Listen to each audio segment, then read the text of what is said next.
Dubai. Welcome back to the Lovin Dubai show, where we go through the top trending stories that everyone across the country is talking about. We hope you're not stuck in traffic like the rest of us this morning. Today, the UAE is closely following the case of Pavel Durov. As well, 97% of Sharjah children hop into vans for free ice cream. Lovin Dubai partners with Live, Love, Laugh Shaan, a concert featuring the Bollywood icon Shaan is coming soon. As well, a tweet asked, what would you do if you woke up in Dubai? Later on in the show, it's all things visa talks, entrepreneurial success and the evolution of crypto in Dubai. We can't wait to get the insights on that. That will be at about 8:50. It's 325 days since the genocide began in Gaza on October 7. The current death toll stands at 40,435. The number of injured people is 93,534, and 1.9 million people have been displaced from their homes. In today's rapid weather report, you can enjoy this moment of cool while you can. It's a cooler day with highs of 38 degrees Celsius. Humidity is at 69%. Before we jump into the top story of the morning, which is grabbing international headlines, we are thinking about school, traffic, teachers, pens, pencils, stationeries, and our best and worst school memories. Oh my God. Teacher memories. I remember, like the moment I would enter my first day of school, I would always have my eyes on who is my favorite teacher and who is not. Okay. It's I have a vision. And for some reason, I have always really... my favorite teachers were mostly English teachers. And there is me too. I love them. They're just so creative and they're so I would say passionate. Maybe that led us into where we are now in life. Probably. Could be. I remember my favorite teacher was, I forgot his name. He had a very hard name. He was my Irish English teacher. And he would teach us Shakespeare and all of these things, and he would be very passionate about it, and I would love him so much. But of course, I have a lot of bad memories. Oh, not with him. Great. I think we all have good and bad memories. What about you? Who was your favorite teacher? I'm trying to think. Favorite as well. My English teacher, Miss Smith, when I was a bit older. But I remember my first memory of school. It was also a scary teacher memory. That you're acting a bit silly, and we were maybe 13. Yes. I'd arrived in boarding school, which is a bit overwhelming, and we were in a corridor, and it was just the kids, and everyone was meant to be sitting on the ground, but for whatever reason I decided to jump up and shout something. And there was a door with two glass windows, and through the glass window this big red-faced man's just looked through the window at me, and he was like, you. And it was the headmistress's husband, but also the head PE teacher, and he was obviously setting an example, and I was pulled up and I had to follow him. I actually can't remember the conversation after that, but I just remember his face looming out from the window. I was 13 and I was like, oh, Casey, what on earth have you done?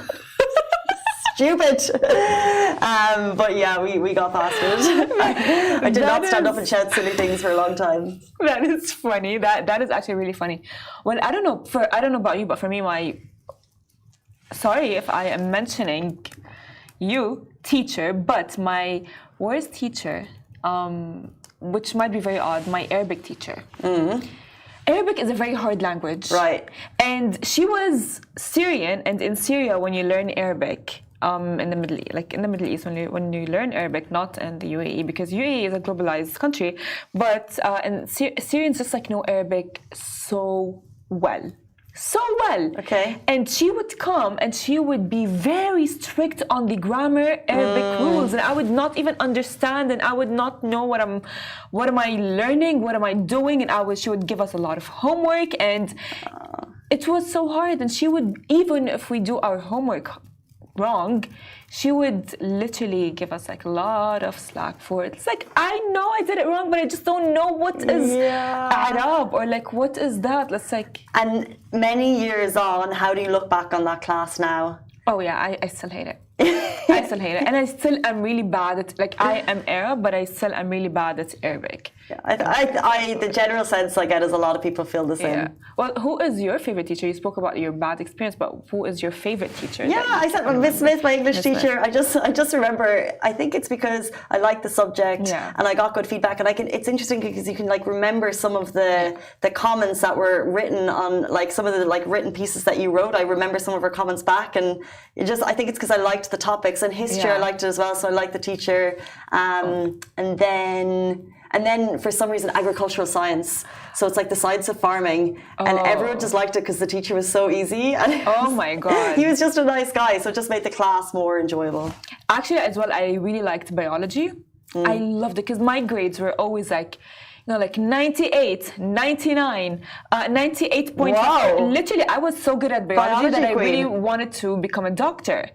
And I remember like the teacher, because I would just like get things really quickly, but I was never a history girl. I was never anything Arabic. And as well, like here in school, in the UAE, having history, social studies, and all of these things were in Arabic. And oh my God. Got you. Okay, that's why it was harder. You would have liked history otherwise. It's just a story with some years thrown in. It was nice.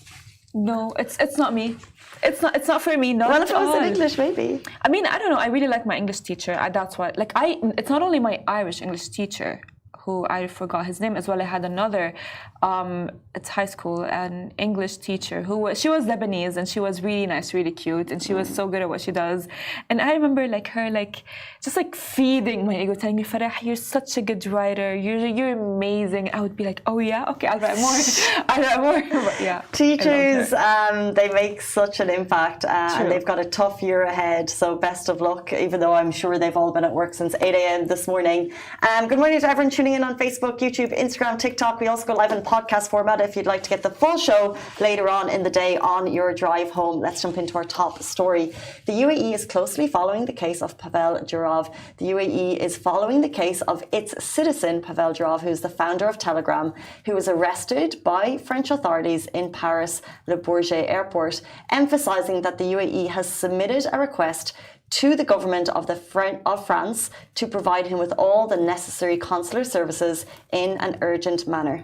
Well, yesterday we spoke about the arrest of the tech billionaire Pavel Durov that has lived in Dubai for a decade. He is the founder of social network Telegram, which has over 900 million users around the world, and it's ranked as one of the major social media platforms after Facebook, YouTube, WhatsApp, Instagram, TikTok, and WeChat. And he is worth over $15.5 billion. Yes, he is $15.5 billion. And as we said, an Emirati citizen. So in a statement, the Ministry of Foreign Affairs, MOFA, they stressed that prioritizing the welfare of UAE citizens, safeguarding their interests and providing them with all aspects of support is a key priority for the UAE. Now, as a tech billionaire, he is an elusive character. He's only done one on-air interview in a decade. That was with Tucker Carlson here in Dubai a couple of months ago. And actually, we recently covered his story because it was a story that he has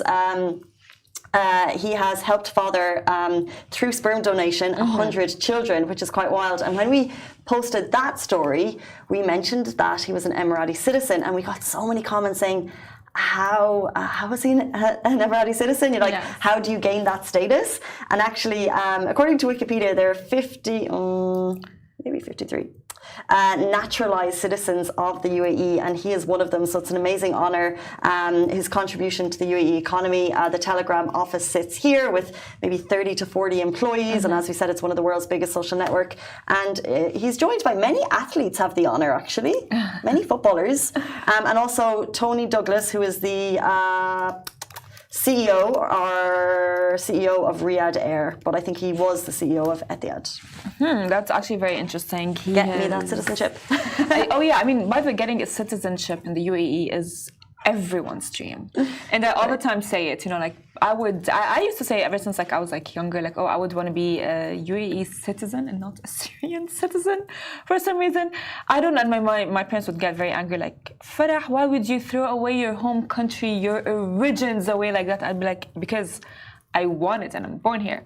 But yeah. Well, interesting, because in this case, we can see that the UAE is thoroughly protecting its own, and we hope to have a positive update on that story with the release of Pavel Durov. And if you follow Elon Musk, he's trying to get free Pavel trending, so you can get more of the story there.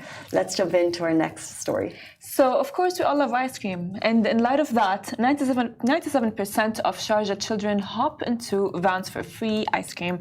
Stranger danger. It's one of the first lessons children learn. But what happens when they grow up in a safe environment like the UAE? Now, the Child Safety Department in Sharjah recently conducted a social experiment to test children's awareness of potentially dangerous situations. Now, with the permission of their guardians, of course, an ice cream van was set up offering free ice cream to children who stepped inside.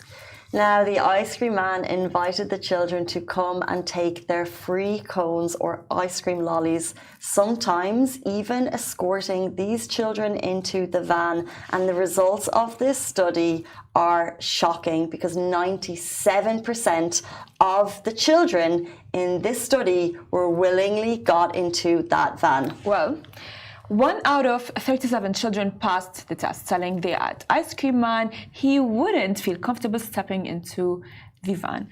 I would want to say something is that, of course, like as a child, the first thing that I remember my parents vividly telling me, we were at Global Village and they were like, Farah, whoever comes to you, you don't go to them. And it's like, if they give you like a bonbon or if they give you ice cream or anything, you don't go.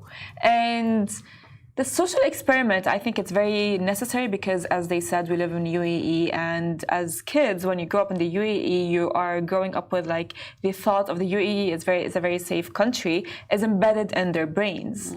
And as well, we live in a bubble. We say that all the time, like whether they're at school, whether they're at the mall, whether they are out with their friends, anywhere really. So that kind of like bubble maybe creates that safe idea in their head that nothing can get to them, and so later on that maybe can turn against the children. Exactly. I think exactly as you said, that it's a stark warning to parents that if the revolving conversation in your home is we live in such a safe environment, please remember that we need to make sure that kids know that there are dangers out there. Stranger danger is real, and this study should, I think, shock you into a conversation of that. Let's move into our next story. Live, Love, Laugh, Shaan, a Bollywood night to remember is coming this weekend. So Lovin Dubai is proud media partner for the most anticipated live event of the season. It's happening on August 31st, and the iconic Shaan will bring his legendary voice to the Coca-Cola Arena for a night packed with his and Bollywood's greatest hits. Well, presented by Blue Blood in partnership with Vivid Entertainment and supported by Dubai Calendar, this concert is part of Dubai Summer Surprises and promises an unforgettable evening of music, love and culture, so you can sing along to Shaan's timeless classics like Tanha Dil, Shand Sifarish and many more that have defined Bollywood for decades. So we have just days to go and tickets are flying off the shelves. If you're interested, bronze tickets are already sold out, so do not miss your chance to be part of this incredible event. Get your tickets now. You don't want to miss out. Coca-ColaArena.com or on Platinum List, and take advantage of there's a 20% early bird. Actually that's actually gone, so you've missed that. So just go and get your tickets before they're sold out. This is not a night you want to miss. 100%. Well, of course, as Casey had mentioned, you guys, if you have maybe not gotten the tickets, you guys can just like don't miss out on it. But let's talk about the Lovin Dubai newsletter, because it has gotten a major refresh. If you shun social media but would still like your daily dose of news refreshed to your inbox every day, you can subscribe now to the Lovin Dubai newsletter. And you'll find the sign up link at our Instagram link in bio. It's super simple. Also, if you click on an article in Lovin Dubai, you'll get a little pop up. Like we said before, it's a nice read. It comes in every day, same time, 5 p.m. So if you're nearly finished work and you want a bit of procrastination, it's the perfect time for it. Let's jump into our next story. A tweet asked what you would do if you woke up in Dubai, and the answers did not disappoint. So, of course, the top of the list for people who around the world, they said they would visit the Burj Khalifa, and then the rest of the thread is really solid inspiration for the next time you have a visitor. Well, visit the Burj Khalifa, followed by skydiving, shopping, a night boat at the harbour. And someone actually mentioned the meat company, which I love. Oh my God.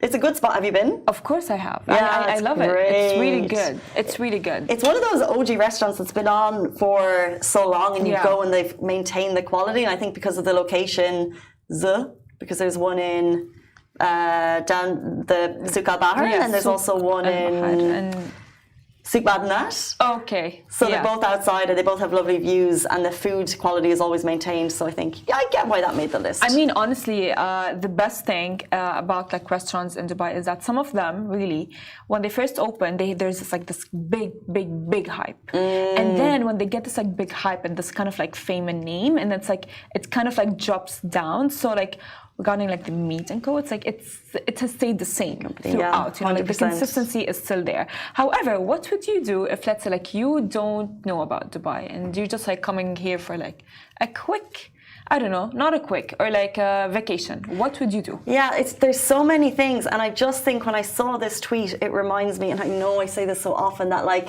we're so blessed. So I went for a run in our new neighborhood this Saturday morning, and it's production city. I couldn't see the Burj. I couldn't see anything. Yeah. But it was sunny and it was a Saturday morning, and there's a lake nearby, and I was like, we're so lucky to live here. Yeah. Even just like you don't have to be at the top of the Burj Khalifa. There's this tweet shows that people around the world want to come here. The traffic on the roads show that it's a vibrant city. Always people are looking for jobs, so it doesn't matter if you're at the top of the Burj Khalifa or you're literally just walking down a street in Dubai. If you have a job here, you're blessed to be here. And that's what the tweet reminded me of, that like we can sometimes take our blessings for granted, but just to be working here with a safe environment makes us really lucky. Well, I have a question for you. Describe to me the perfect day, starting from like the moment you wake up to the moment you sleep in Dubai. The perfect day. I want to know. I want to imagine. I want to actually imagine. My perfect day or perfect day if I have a visitor? Really? Oh. No, that's as in like, I don't know if people would want my specific perfect day. Oh, okay. But like, I like to wake up early, like to exercise. Okay. Mm-hmm. I'd like to go for a hike in Jebel Jais. I would like for my car not to be taken away in the floods. And then I would like great food in kind of like a homegrown restaurant. So like there's an amazing ceviche place in JLT I want to go to. There's amazing, what's that great place for ramen in... Where? It's in... My memory for names is so bad. Great ramen spot. And a lady started it during COVID in her home, started doing supper clubs, and it got so popular that she set it up. Is anyone watching on the live right now? Does anyone know? So it's Barsha Heights, next to the Jumeirah Hotel there. Oh, what's it called? Okay, anyway, a nice restaurant in a homegrown eatery here. There's so much great food here that doesn't need to be overpriced. And then in bed at a reasonable hour. That's actually very nice. Well, my perfect day, let me say, like living in Dubai, of course, I would love to wake up really early in the morning, watch the sunrise, have breakfast, go for a walk, and then get back home and then go to the beach, because I love the beach, of course. Nice. Beaches in the UAE is amazing. I mean, I love the beach. And then after that, love it. Get back home again, shower, get ready, I don't know, go out with my friends, have like a nice, I don't know, dinner? That's the best thing about Dubai. You can do both, literally. Right? You can have the sunrise, you can go to the beach, and then you can have your glam night out. The best of both worlds, you guys. And if anyone knows that great ramen restaurant in JLT, please send it my way. I'll remember straight after the show. So it's 8:50. This means it is time for Visa Talks. We're talking entrepreneurial success, why Dubai is the best place to be right now, and the evolution of crypto in Dubai. If you'd like insights on those, please stay tuned. We'll have two guests right here from Decisive Zone after this very short break.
visa talks. Hey guys, welcome back to the Lovin Dubai show. Today we are joined once again by Mr. Golden Visa, returning to share his secrets on entrepreneurial success. Also, we're joined by Andres Meneses, a key player in the crypto space in Dubai. Welcome to the show, both. Let's get started. Thank you so much for being here. Thank you for having us again. Thank you so much. First of all, I think we need to learn a little bit about both of you, if possible. We can go back and share how have you gotten to this point in your business journey? Well, let me introduce, I've been here, I think, probably 6 months now. I'm Duty Paro, Mr. Golden Visa, title bearer in business, and the CEO of Decisive Zone, helping entrepreneurs to start their business journey, also offering them Golden Visa, depending on their eligibility. This is Andres, one of our clients, and become a very good friend, also called Crypto OG. I'll let Andres introduce himself. So yeah, my name is Andres Meneses. I'm from Colombia. I got my Golden Visa a couple of years ago. So that actually opened so many doors for me. And then I've been to blockchain and crypto space for the last 8 years. I'm computer engineering by default. I started computer engineering. And then I was living in the UK, then relocated here, created a podcast called Crypto OGs that became #1 in the biggest exchange in the world, Binance. And then I created my company called OG Media Group. And our good friends from Decisive, so they've been helping me with bookkeeping, tax, all to keep everything tidy. Right, okay. We've discussed crypto on the show before, but we've never had an industry expert. Okay. So now, if you could just share a project which you feel has made a big impact in the crypto space for you, or what has been the most rewarding moment for you so far in your journey? I think so the more rewarding part is understanding how blockchain and Bitcoin works. So I, as a computer engineer, the first approach that I got is understanding the philosophy behind Bitcoin. So it's peer-to-peer transactions. And when I joined the journey, the price was $500. And obviously I joined because I saw an opportunity as an engineer.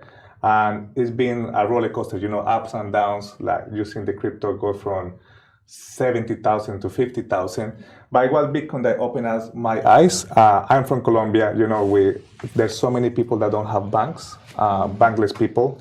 And then that's why I decided to join crypto, because I saw so many cases of studies how crypto helped other people. I used to send money to my mom from the UK to Colombia, and I used to make only $500 a month. And I was spending like $50, $100 just sending money, and 20% it was taken by the companies.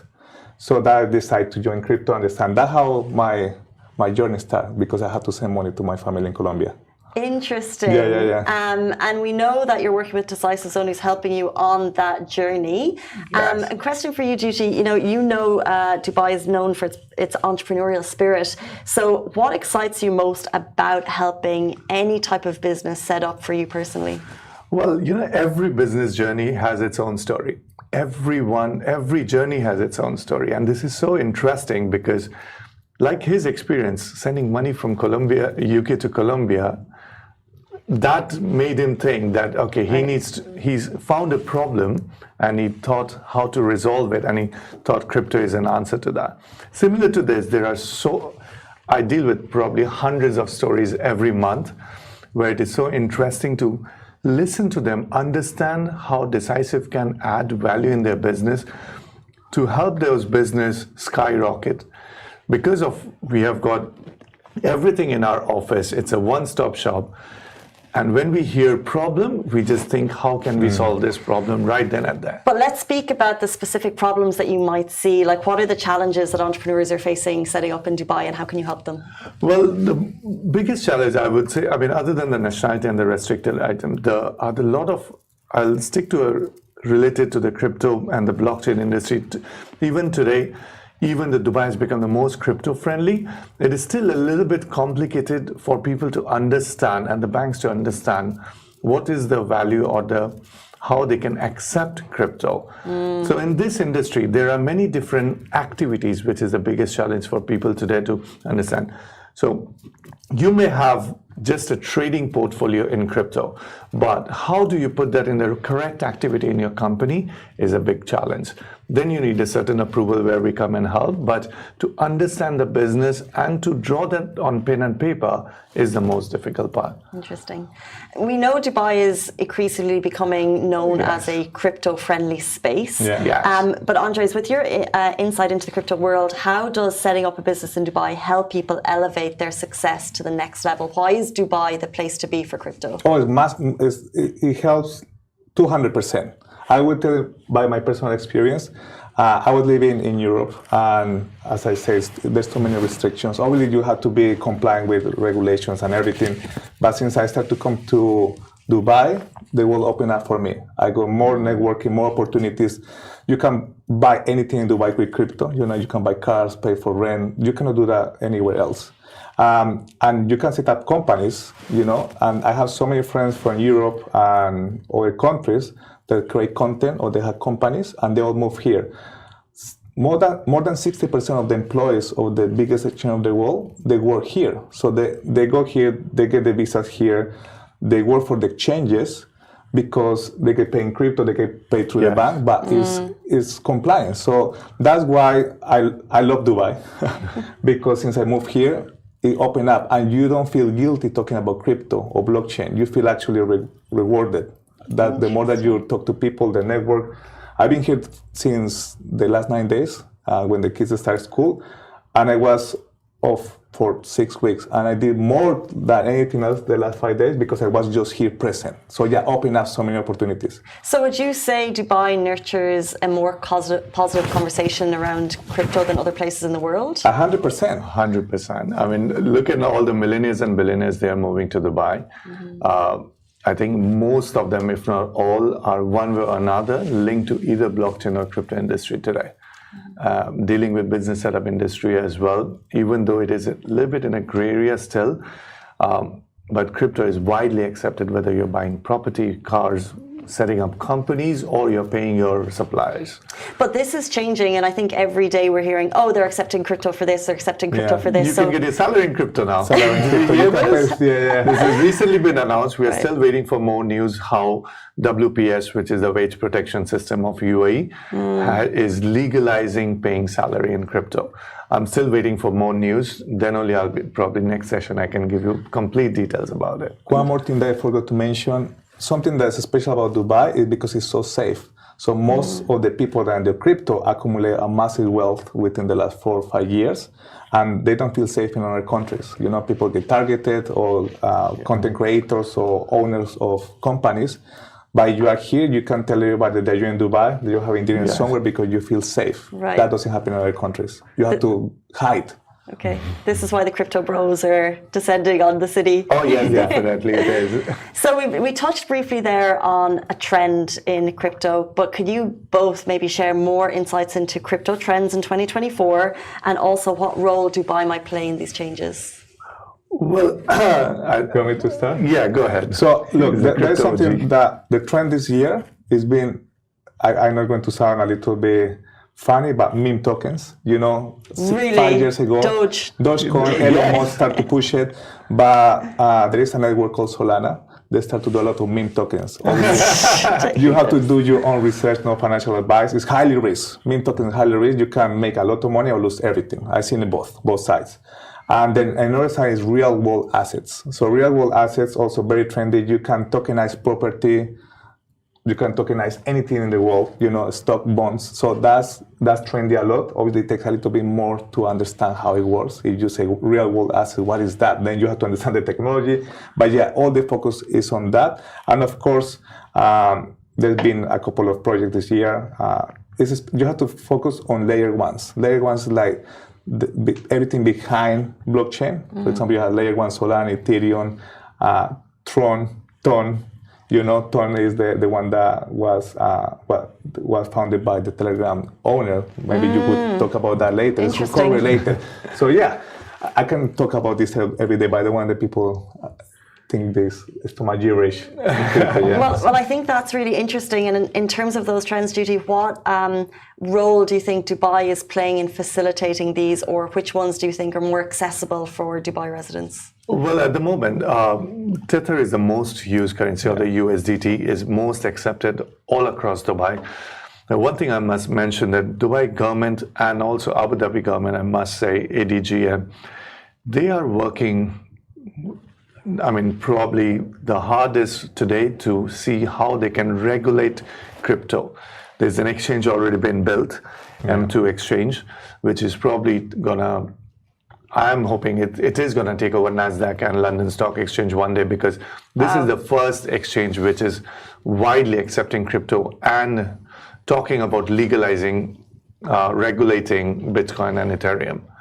So we are really excited to what's coming up with crypto in Middle East.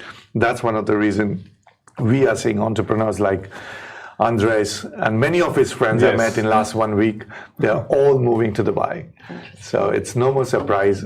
And for sure, for more crypto license related details, I'm here. My team is here to help.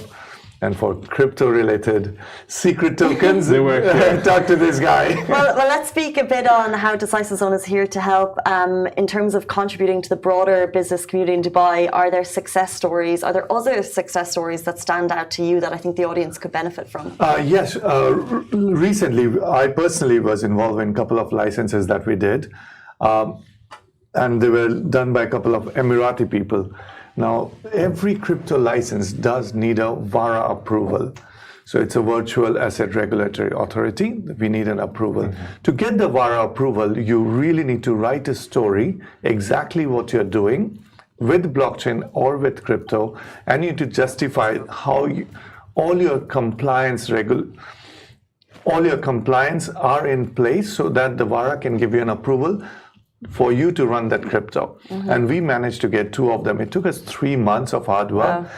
And we put everything together. We got a couple of lawyers involved to go through every detail of how the business is going to run. And finally, those licenses were issued. Amazing. So that's why we are very proud to say that we have managed to execute proper crypto license for our clients. That's amazing. And I'm sure people in this space will be very keen to know more. One thing I wanted to mention is that when you guys walked into the studio, you mentioned that I'm on your YouTube channel. Yeah, so I'm recording you with my glasses. Which scares me a little bit, but you have a huge following on social media. Tell us a little bit about your approach to content. Okay, I think so for me, education is the key in crypto. Like 2-3 years ago, you were seeing content creators in crypto just showing big life, buying Lambos, traveling the world. And then after the collapse of Luna 2 years ago, everybody just want to concentrate on education. So I started 2 years ago my podcast called Crypto OGs. As I said, become #1 on Binance Live. I had done 127 episodes. And then I provide insight behind the story of the people, CEOs, CMOs, founders, because at the end of the day, blockchain is run by people. Obviously, you have to have the technology, but it's people behind that. So that's my approach right now, education, a little bit of lifestyle, doesn't hurt. But if somebody's new into crypto and want to create content, they need to understand a lot how it works, I've been in crypto nearly 10 years now. I have made money, lost money, and I was shy at the beginning. I didn't want what to say. But I think so the #1 key, if you want to start to understand more about crypto, is absorb it and then explain it to somebody else. If you're teaching something, you're learning even more than your students. Interesting. Well, I was going to go on and ask you, what is the one major piece of advice you'd give to anyone today who's still thinking about stepping into crypto? Like, sillily, I think, would we say, is the crypto hype done? Or no? And what a piece of advice would you give to anyone watching who still hasn't invested but is thinking about it?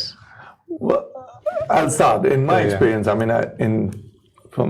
from the entire world, I don't think even more than 2 to 3% of the world population has got involved in crypto today. So then we can see the opportunity that's lying ahead of us.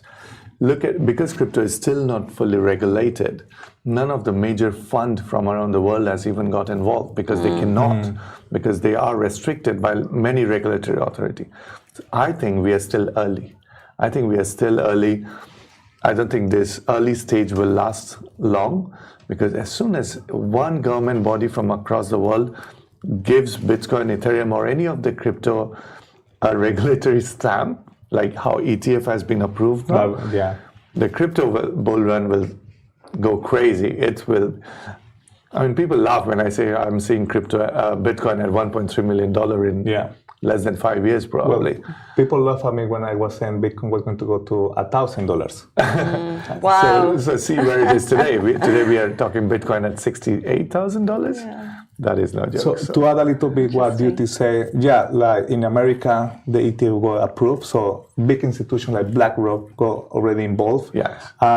We're just at the beginning.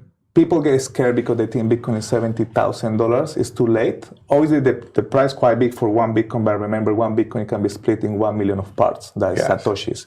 But there is thousands of tokens. Obviously, you have to be careful. You have to do your own research. And my advice for anybody that just want to start in crypto, don't go all in.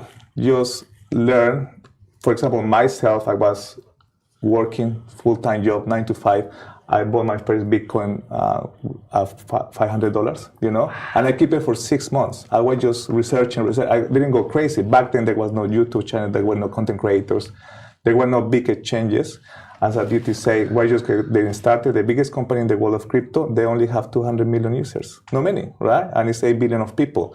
So my advice, if you save some money in crypto, 10%, just put in Bitcoin, Ethereum, Solana, the one that been around the block for more than 3, 4, 5 years.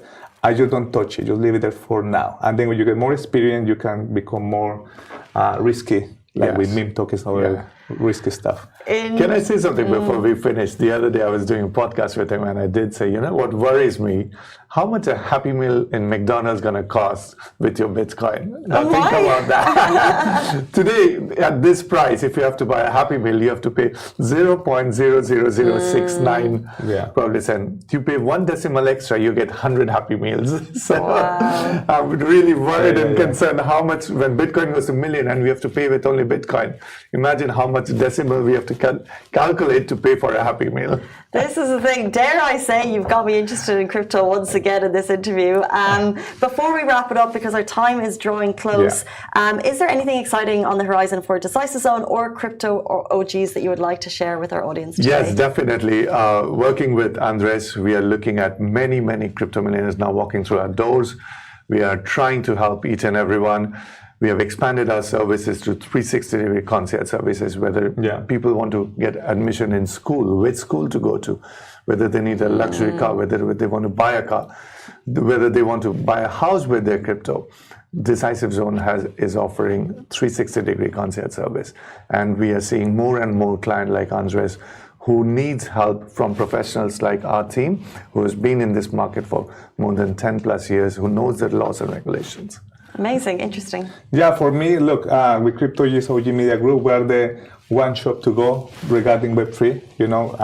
I'm working to help all my clients, especially institutional clients and B2B, to go to one place that they feel comfortable. Like I feel comfortable in Decisive. I went there, they actually gave me even a tailor, a suit, a school. Where to go and get my team took him to make a suit. Real estate. Really?